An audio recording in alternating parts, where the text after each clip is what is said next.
भाइयों और बहनों, हम में से बहुत से लोग अपने गुस्से के लिए कोई न कोई बहाना ढूंढते रहते हैं। हम कहते हैं, उसने मुझे उकसाया, मेरी पत्नी ने मुझे गुस्सा दिलाया, ऑफिस में उस आदमी ने ऐसा किया।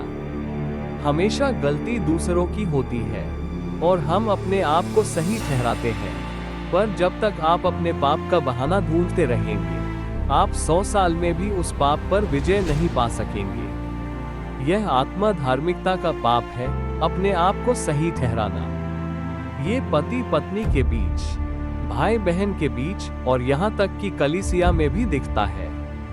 पत्नी कहेगी, भाई आप नहीं जानते मेरा पति कैसा है, और पति कहेगा, मैंने तो बहुत कोशिश की धैर्य रखने की, पर वह ऐसी ही है। ऐसे ही चलता रहेगा जब तक आप अपने चेहरे के बल गिरकर यह न कहें, हे प्रभु मुझ पापी पर दया कर। कई कलीसियाओं में नेताओं को भी पाप पर विजय नहीं मिली होती। वे बस वही सिखा सकते हैं जो उन्होंने सीखा है। जैसे कोई व्यक्ति जिसने केवल पहली कक्षा तक पढ़ाई की हो, वो 10वीं कक्षा के बच्चों को गणित कैसे सिखा सकता है? वो किताब तो पढ़ सकता है, पर समझा नहीं सकता, क्योंकि उसने खुद अनुभव नहीं किया। वैसे ही बहुत लोग बाइबल को पढ़ते हैं, पर जीते नहीं हैं।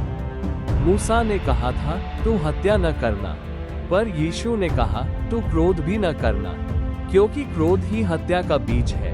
हम सोचते हैं कि जब तक हमने किसी को मारा नहीं, हम ठीक हैं, पर जब दिल में गुस्सा पलता है, वो आत्मा की शांति को मार देता है। इसलिए प्रभु यीशु ने कहा, पहले अपने हृदय से उस जड़ को उखाड़ फेंको। भाइयों और बहनों, बहाने बनाना बंद करें।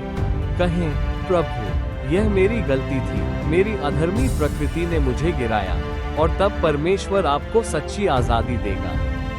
आप पाप से नहीं, बल्कि अपने पुराने स्वभाव से भी मुक्त होंगे। वही जीवन है जो मसीह हमें देना चाहता है, एक ऐसा जीवन जहां क्रोध नहीं, बल्कि मसीह का प्रेम राज करता है।